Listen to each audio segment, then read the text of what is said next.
Hey friends, today I'm going to colour in. I'm an illustrator, I've already illustrated. I'm going to colour in Love at First Sight from Awake, which is my latest book. Available now. I was going to use Ohuhu markers, and I'm going to really see if I can capture the emotion between these two. I suddenly just realised that they're in love. I'm going to be referring to my Ohuhu colour chart that I created, and I'm going to start with maybe this cat. I was going to start with an orange. Let's make it an orange tabby cat.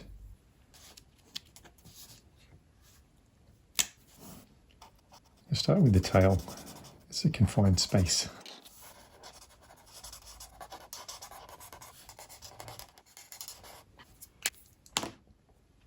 And there we go.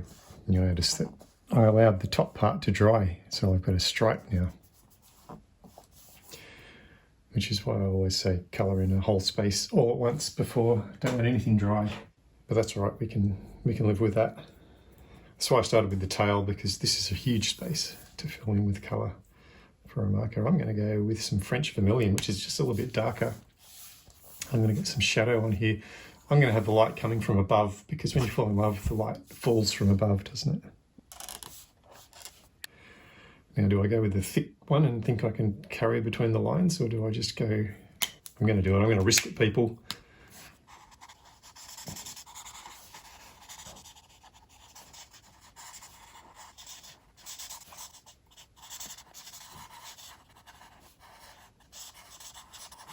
Whoops.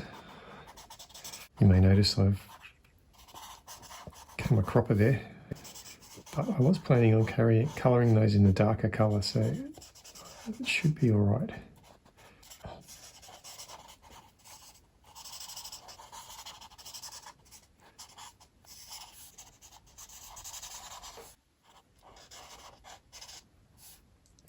I think overall I've done a great job there.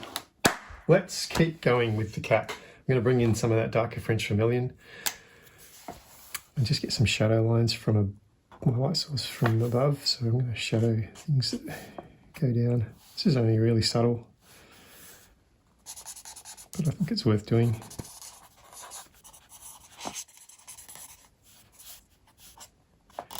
Under the eyes. Maybe just under the chin, because that would be protruding out, creating a shadow line underneath, wouldn't it? Ooh, let's get some of these eyes happening. I'm thinking a salmon pink maybe to start with. Might get some more contrasting pink. Let's do a dark blush for the ears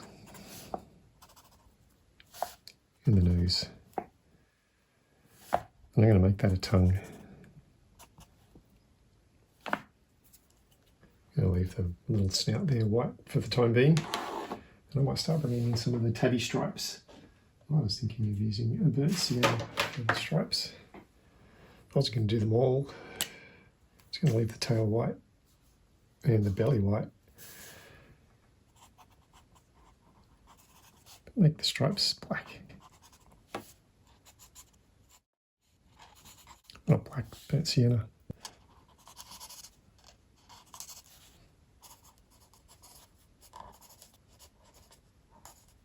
Go back into my dark blush. Get this heart pink while we're at it. What else is pink? Little bits on this mouse. Its tail, its holes in its ears. I've got this pen out. I'm going to also bring some pink into this butterfly over here.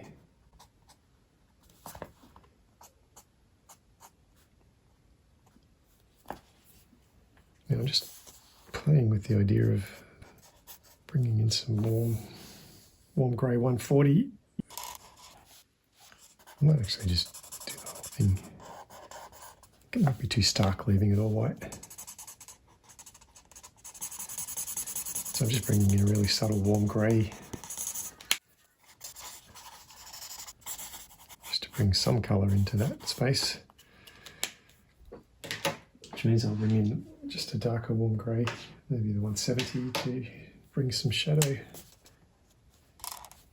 I'll leave the bird till last. I'm just going to take on some of these things. Let's pull our brown grey out and let's get some acorn action happening.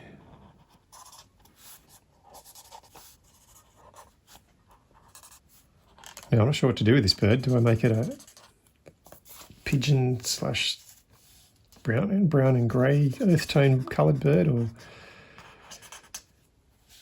do I make it a rainbow lorikeet? Something that's just jam-packed full of colour. I think I like the idea of it just being a normal bird. Those rainbow lorikeets, they're pretty flashy.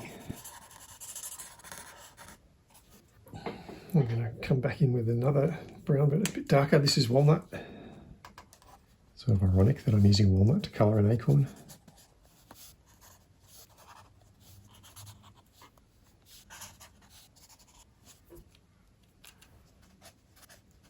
I'm going to give him some walnut feathers, but not all the feathers, just a couple.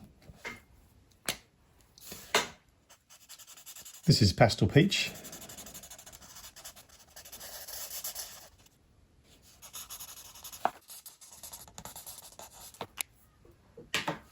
And I think what we really need is a red plume. Now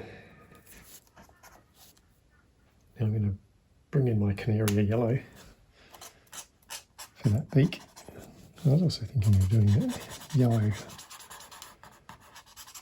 This is a contrasting colour to that pink in a way.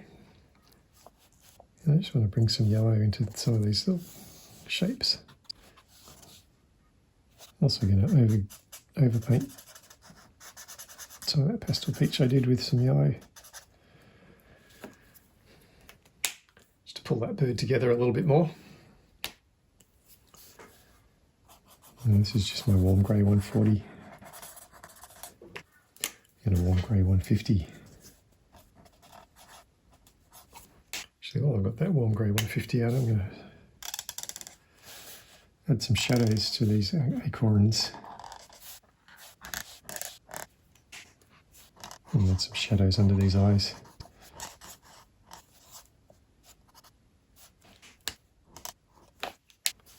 Well, let's put some greens in for these leaves.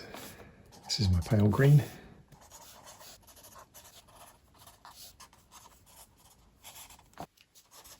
This is a deep olive green.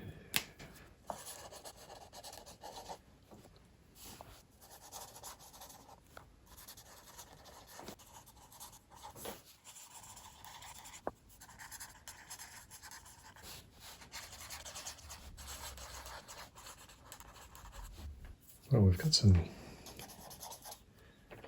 this is my brown grey for the body of that. I'm tempted to leave my mouse, peach, pastel peach.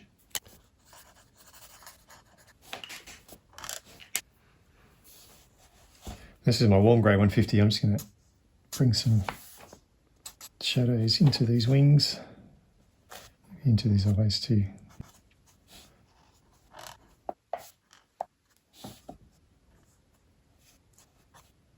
On this left is our butterfly. I'm going to start with a lemon yellow, just a bit darker than our Canaria yellow that we used for all the other yellows. And we'll bring some of that little darker yellow in just for fun. Maybe even in that little box too. Alright, I think that's enough marker work for now.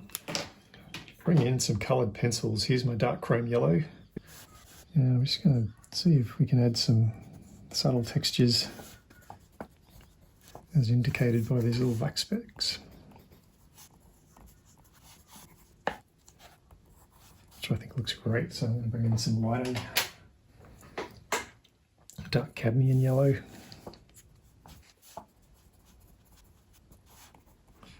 Of course, our cat is well groomed, as are all cats. So I hear.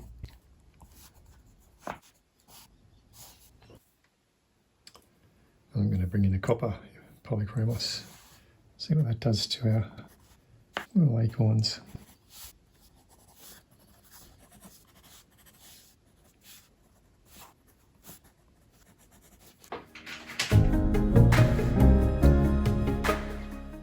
I think we'll call that a day. Love at first sight. Thanks so much for watching this video. Hope you enjoyed colouring along with me. Make sure to like and subscribe, and I shall see you in the next video. Thanks so much, guys. Bye.